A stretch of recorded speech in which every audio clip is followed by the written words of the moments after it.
The truth of the share market channel में आपका स्वागत है। मैं भुवनेश अग्रवाल। नमस्कार दोस्तों,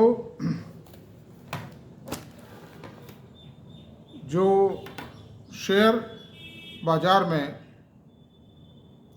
डिफरेंट काइंड ऑफ शेयर्स हैं, डिफरेंट सेक्टर्स हैं, और इसमें एक समय था जब सर्विस सेक्टर जैसी तो कोई चीज़ थी नहीं। मतलब आईटी कंपनीज आई, बैंक आए, रेगुलेटरी अथॉरिटी आई, बीएसई आया, और ये जो एमसीएक्स आया, metal exchange, metal commodity exchange आया, मतलब है ना एमसीएक्स के शेयर आए तो उनकी कोई वैल्यू नहीं रही। मतलब उनको मार्केट ने एकाएक हाथों हाथ रिकॉग्नाइज नहीं किया, और वो बढ़ते थे, घट जाते थे, पड़े रहे। मतलब उसके बाद में कुछ रजिस्ट्रार्स के शेयर आए।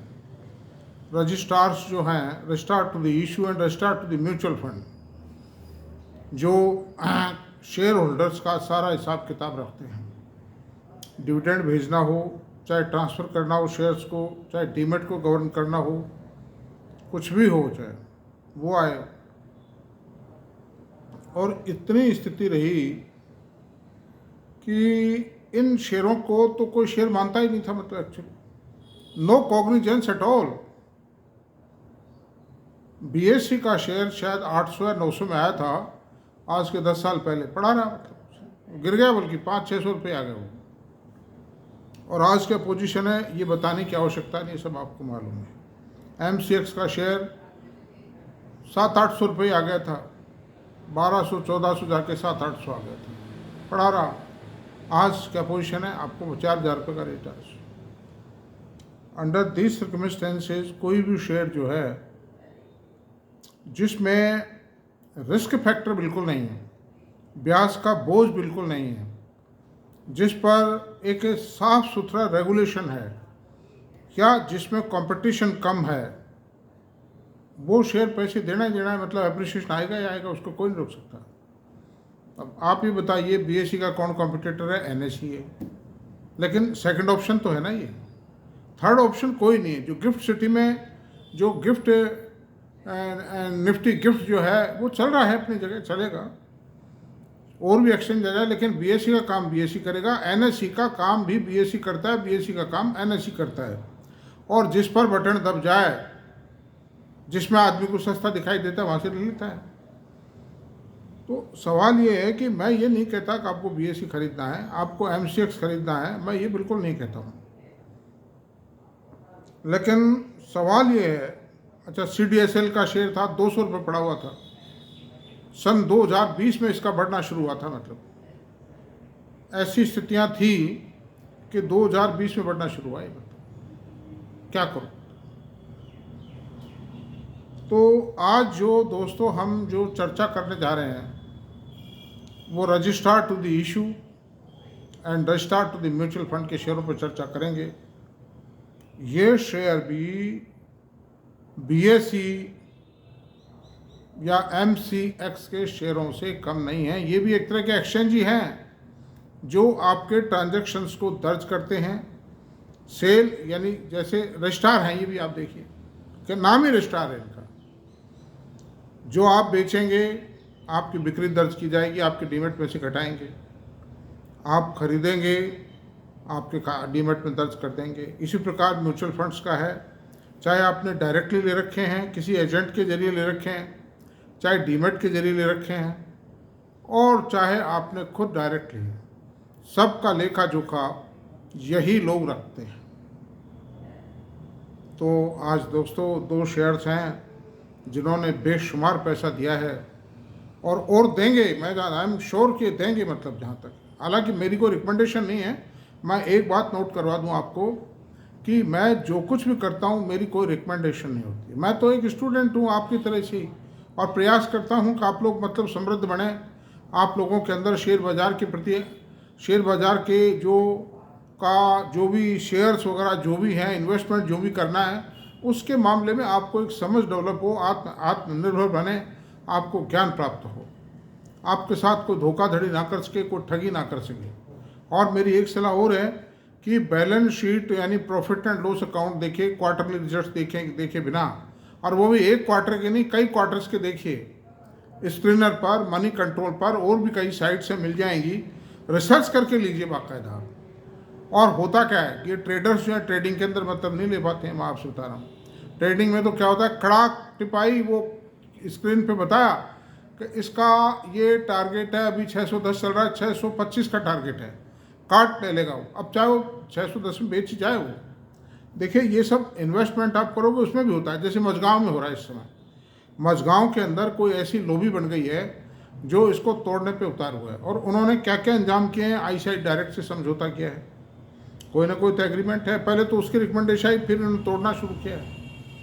रात को ये न्यूज़ आई थी कि मझगांव का ब्राज़ील की मतलब किसी कंपनी से कोई एग्रीमेंट हो रहा है, जो शिप बिल्डिंग कंपनी है, और उसको ये 4-5 हज़ार करोड़ रुपए के इक्विपमेंट सप्लाई करेंगे। अब आप देखिए कि 10,000 करोड़ रुपए की सेल की जो कंपनी है, उसको 5,000 करोड़ रुपए का कोई ऑर्डर मिलने की संभावना है, तो शेयर में तो करंट आना चाहिए था ना। बहुत होता है, 5,000 रुपये बहुत बड़ा है। और चूंकि एंसिलरी सप्लाई करेंगे और एक्सपोर्ट के जरिए करेंगे तो 20-25% का मार्जिन नॉर्मल बात है। उसके बावजूद भी शेयर को तोड़ा है आज भी। तो इन चीज़ों से घबराएं नहीं, मेरा ये सलाह है। आपके पास नया मत खरीदे, नए के लिए बॉटम देख लीजिए कहाँ तक जाता है। ये किसी को नहीं पता कितना तोड़ेंगे, नोबडी कैन प्रेडिक्ट, ये उनको ही मालूम है। और कुल मिला के मैं कहता हूँ उनको भी नहीं मालूम है। कोई 2-4 बड़े बायर आए, FIDIs की बाइंग आई, या कोई HNI की बड़ी सी बाइंग आई, या कोई 5 स्टार इन्वेस्टर ने मोटी सी खरीदारी करी और ये भगे। मतलब ये जो खेल खेल रहे हैं सर्कुलर ट्रेडिंग के जरिए, इसको मतलब ये भंग हो जाएगा उस समय। क्योंकि ये जितना माल घुमाते हैं ना, आज एक खरीदता है, कल B ग्रुप खरीद लेता है उसी माल को, है ये A ग्रुप बेच देता है कल, और B ग्रुप खरीद लेता है, और कि ये बेचा इस रेट में बेचा, ये बेचा। तो ये सब महीने 2 महीने 3 महीने का खेल है। बाकी तो ईश्वर को मालूम। शेयर बाजार में देखिए कोई कुछ नहीं कह सकता। मैं भी कोई भगवान नहीं हूँ। I am not a god father of the share market and nobody is God father of this market. तो एक और रिक्वेस्ट है आप लोगों से कि जो भी मेरा वीडियो अगर पसंद आता है तो आप इसको सब्सक्राइब करें, लाइक करें, शेयर करें, कमेंट करें। What ever question you want, I am trying full. जैसे मुझे समय मिलता है मैं आपके प्रश्नों का जवाब देता हूँ और देता रहूँगा। ठीक है, आप निश्चिंत रहें, और best of the best possible जवाब देने की कोशिश करता हूँ। लेकिन बस इतना ही है कि जो भी आप क्वेश्चन पूछें वो साफ़ सुथरा पूछें। आप क्या पूछना चाहते हैं ये पूछें। शेयर का नाम पूरा लिखें, ये जो एब्रीवेटेड नाम मत लिखें। जिस नाम से कोटेशन आती है, मतलब moneycontrol.com पर जिस नाम से कोटेशन आती है वो नाम आप लिख दीजिए, ताकि मैं उसको पिकअप कर सकूँ, शेयर को निकाल सकूँ। तो अब आज चलते हैं। 2 शेयर्स हैं। एक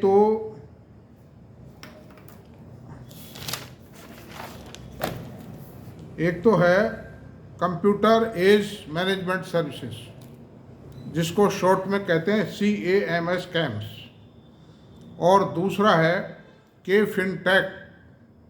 आपको IPO के रिजल्ट देखने होते हैं तो के फिनटेक या लिंकन टाइम, ये 2 इश्यूज़ पे ज़्यादा आते हैं। 95% इश्यूज़ इनमें से किसी एक पर आते हैं, मतलब का रजिस्टर ये होता है। और बड़ा साइंटिफिक सिस्टम है, बड़ा वेल मैनेज्ड है ये कंपनियां।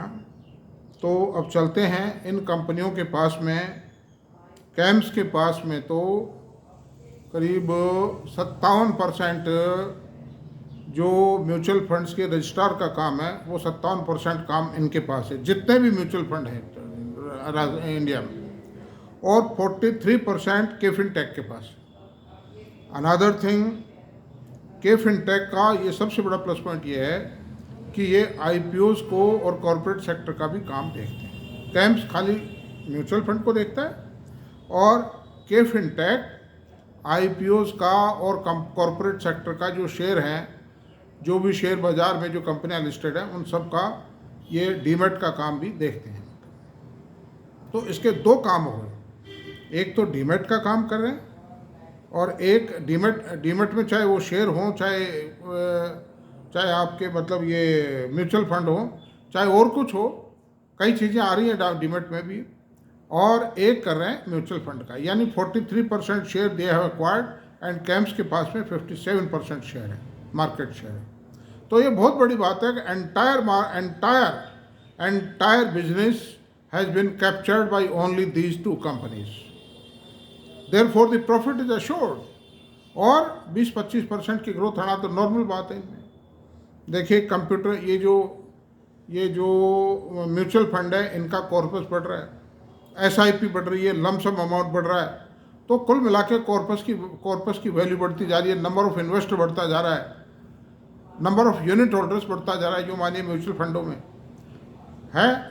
ये थी दूसरी बात क्या है कि एक वैल्यू बढ़ेगी कॉर्पस की, दूसरी IPO में भी नए नए IPOs आते जा रहे हैं, कंपनियों की संख्या बढ़ती जा रही है, कंपनियों का मार्केट कैपिटलाइजेशन बढ़ता जा रहा है, उसमें भी नंबर ऑफ शेयर होल्डर बढ़ता जा रहा है, तो सेवरल काउंट्स पर ग्रोथ आ रही है।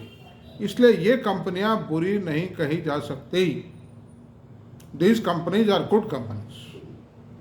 अश्योर्ड बिजनेस है, जिस तरह से BSE का बिजनेस है उसी तरह इनका बिजनेस वही, उसमें इसमें क्या फ़र्क है बताओ आप। वो ठीक है, उसका कोई कॉम्पिटिटर पैदा नहीं हो सकता, लेकिन इनका भी अगर कोई कॉम्पिटिटर पैदा होता है तो वो कॉम्पिटिटर आसानी से ऊपर नहीं आ सकता। अभी भी IPO के रजिस्ट्रार कोई छोटा मोटा कोई ना कोई इक्का दुक्का आ ही जाता है, मतलब, लेकिन दैट नॉट सक्सेसफुल। वो ये पोजीशन लेने में उनको 10 साल लगेंगे। तो देयर फॉर द कॉम्पिटिटिव एक खाली लिंकन टाइम है बस, वो खाली इसका वो जो कॉरपोरेट सेक्टर में है वो जो शेयर्स के मामले में है, वो मतलब डीमेट्स का है खाली। IPOs एंड डीमेट्स का कॉम्पिटिटर है 50 उसके पास है, 50 इसके पास है। तो जो 43% शेयर है 57 के मुकाबले, कैम्स का 57 है ना, उसका 43 है, तो फर्क हुआ कितना, 14%। तो 14% से भी ज़्यादा की आपूर्ति ये शेयर बाजार का जो रजिस्ट्रेशन का काम है ये कर देता है, उससे भी ज़्यादा, मच मोर देन दैट, क्योंकि इसकी ग्रोथ ज़्यादा रही है। मैं आपको डाटाज बताऊंगा भी आपको इसके, तो डाटाज पे चलते हैं चूँकि टाइम हो रहा है, टाइम इज़ वेरी शॉर्ट। तो मैं आपको मार्केट कैप बोलता हूँ, इन दोनों के ही मतलब बोल देता हूँ। कंप्यूटर एज मैनेजमेंट का मार्केट कैप है 21,295 करोड़ रुपये, और के फिनटेक का है 17,873 करोड़ रुपये। प्राइस है दोनों की 4326 रुपये कैम्स की, और के फिनटेक की 1,043 रुपये। हाई लो कैम्स का 2230 रुपये से 4911 की रेंज में रहा है ये विद इन 52 वीक्स, और के फिनटेक 1189/425 यानी 425 से लेके 1189 की रेंज में रहा है, और इनकी प्रेजेंट प्राइस 4326 और 1,043 है ही, मतलब। अब प्राइस अर्निंग रेशो 55.7 है कैम्स का, के फिनटेक का 66 है, और वो 66 इसलिए है, इसकी ग्रोथ बहुत ज़्यादा है। मैं ग्रोथ बताऊंगा आगे चल के, मैंने बाजार नंबर देता है ग्रोथ को। अब आइए आप डिविडेंड पे आइए। डिविडेंड है 1.07% है, इसका 0.54 है। ये नया एंट्रेंट है, दे देगा डिविडेंड, को खास बात नहीं, कैपिटल ग्रोथ होनी चाहिए। अब ROE 39.8% है, और इसका ROE 24.5% है। के फिनटेक का 24.5%। फेस वैल्यू दोनों की 10 रुपये, और 5 ईयर्स के अंदर जो शेयर का जो रेंज रही है वो 1250 से 4326 रुपये रही है। और ये जो के फिनटेक है ये करीब 2-2.5 साल पहले IPO आया था, ये 300-325 पे पड़ा रहा था। मुझे भी बहुत भारी अलॉटमेंट लिया था मैंने, लेकिन मैंने ये उस समय बढ़ा नहीं, काफ़ी टाइम पड़ा रहा था, तो आई सोल्ड आउट। लेकिन now I am thinking to take some decision so for investment in this company is concern, मतलब, है ना। तो ये पोजीशन है। दूसरी बात है प्रॉफिट ग्रोथ 5 ईयर्स में 20.9% रही है इसमें, और के फिनटेक में 94% growth. My dear sir, wonderful, 5 साल तक 94% ग्रोथ देना, it's a wonderful achievement. ROE के फिनटेक की 41.3% है, इसकी 26.1% है। अब डिविडेंड को छोड़ दीजिए, प्राइस टू बुक वैल्यू 300, ये भी छोड़ दीजिए, आप इसकी भी कर लेते हैं। अब एक देखिए प्राइस टू बुक वैल्यू में, देखिए आप 23.2 है कैम्स का, और इसका के फिनटेक का 15.7 है, तो प्राइस टू बुक वैल्यू इसका कम है। मतलब उधर आप देख रहे थे कि इसका बुक वैल्यू भी कम है, book value price to book value, हाँ इसकी बुक वैल्यू कम थी उसके हिसाब, लेकिन अब इसका प्राइस टू बुक वैल्यू भी कम है, 15.7 है इसका रेशो, 15 उसका बुक वैल्यू। अब आप आइए डाटास पर आइए, इनकी फाइनेंशियल्स पे आते हैं। Q1 के जो रिजल्ट आए हैं उसमें 331 करोड़ का टर्नओवर आया, सेल आई। इसका कैम्स की बोल रहा हूँ, कंप्यूटर मैनेजमेंट की बात कर रहा हूँ। फर्स्ट क्वार्टर FY25 सेल आई है 331 करोड़ रुपए, पिछले क्वार्टर की 310 करोड़ रुपए थी, और कॉरस्पॉन्डिंग क्वार्टर की corresponding year on year 261 crore थी वो सेल। तो आप देखिए ईयर ऑन ईयर भी 40 और 30 70 करीब 25% की ग्रोथ है तो आ ही गई है, मतलब सेल में भी। इस कंपनी में 25% की सेल में ग्रोथ आना बहुत बड़ी बात है। मतलब अब प्रॉफिट की बता रहा हूँ, क्वार्टर ऑन क्वार्टर 107 करोड़ का प्रॉफिट आया इस क्वार्टर में, और 103 करोड़ रुपए का प्रीवियस क्वार्टर में था, और लास्ट ईयर सेम क्वार्टर में 76 करोड़ रुपए का प्रॉफिट था। यानी कि 24 और 7 31 करीब 40% प्रॉफिट ग्रोथ आई है कैम्स के अंदर। कंप्यूटर एप्लीकेशन में 40% प्रॉफिट ग्रोथ आई है ईयर ऑन ईयर। अब आप एनुअल बताते हैं हम आपको।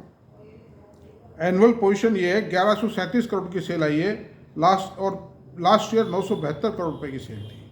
प्रॉफिट 351 करोड़ आया FY24 का, और लास्ट ईयर 285 करोड़ का प्रॉफिट था।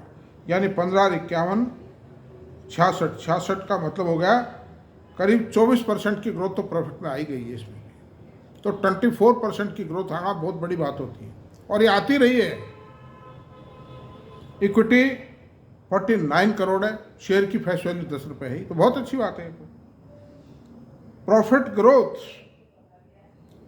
सन 2020 में इसका प्रॉफिट था 172 करोड़ रुपए, और FY24 में इसका प्रॉफिट है 351 करोड़ रुपये, यानी 17 दूनी 34, करीब 210-15% प्रॉफिट, यानी 210% प्रॉफिट बढ़ गया। मोटे रूप में आने सवा दुगुना हो गया है प्रॉफिट 5 साल।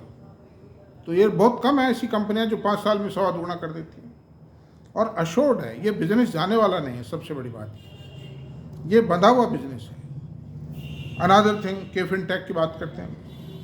के फिनटेक के जो डाटास हैं वो आपको मैं बताता हूँ, क्वार्टर ऑन क्वार्टर बता देता हूँ। क्वार्टर ऑन सेल आई है 238 करोड़ रुपए की, फर्स्ट क्वार्टर की सेल 238 करोड़ रुपए। उसके मुकाबले इसमें ग्रोथ भारी है। मतलब के फिनटेक ये डबल काम करता है ना भाई, ये म्यूचुअल फंडों का रजिस्ट्रार भी है और शेयर्स का भी रजिस्ट्रार है। पिछले क्वार्टर में 228 करोड़ रुपए थी, और लास्ट ईयर 182 करोड़ रुपए थी। तो ये 18 और 38 56 करोड़ का मतलब हो गया, ये करीब हो गया 27-28% की ग्रोथ आई, नहीं ज़्यादा आई है। 56 करोड़ का 28% की ग्रोथ आई, 28 नहीं 30% ग्रोथ आई। और प्रॉफिट में ग्रोथ कितनी आई है? लास्ट ईयर 43% ग्रोथ प्रॉफिट था, अभी 68 है। ये भी 70-80% ग्रोथ आ गई। क्यों? खर्चे तो उतने ही हैं इनके, जो बिजनेस बढ़ता है वो सारा प्रॉफिट बच जाता है। कि इनका खर्चा नहीं है, सबसे बड़ी बात है। 2-3 बेनिफिट है, ब्याज की लाइबिलिटी नहीं है, और एम्प्लॉयज़ की संख्या बहुत कम है। सारा काम साइंटिफिक वे में होता है, कंप्यूटराइज्ड, फुल्ली कंप्यूटराइज्ड, पूरे फिनटेक हैं ये। मतलब अब इसकी एनुअल बता देते हैं आपको। प्रॉफिट की पोजीशन, लॉस की पोजीशन 894 करोड़ रुपए की सेल आई है इस क्वार्टर, इस साल, और लास्ट ईयर थी भाई, ये लास्ट ईयर 834 करोड़ रुपए की सेल थी। प्रॉफिट 271 करोड़ रुपए, लास्ट ईयर 246 करोड़ रुपए आया था। तो ये भी बहुत शानदार फिगर है, 20-25% की ग्रोथ आई है। लेकिन हुआ क्या है कि अभी पिछले 2-3 क्वार्टर में इसका प्रॉफिट आया, अभी तेज हुआ है शेयर भी। तो इसका मतलब इसका काम बहुत सेट हो चुका है, और इसमें पोटेंशियल कैप्स के मुकाबले ज़्यादा है, कंप्यूटर एज से ज़्यादा है, क्योंकि जो बिजनेस मॉडल है वो भी डबल है इसका उससे। अब तो पोजीशन दोस्तों, ये कुल मिलाकर के काम ये बता दिया मैंने आपको। आप लोग खुद भी स्टडी करें, मेरे कहने से कुछ भी ना करें। और मैं एक बार फिर पुनः आपसे निवेदन है कि मेरा वीडियो अगर पसंद आया है तो प्लीज़ सब्सक्राइब करें, शेयर करें, कमेंट करें, लाइक करें। Thank you very much.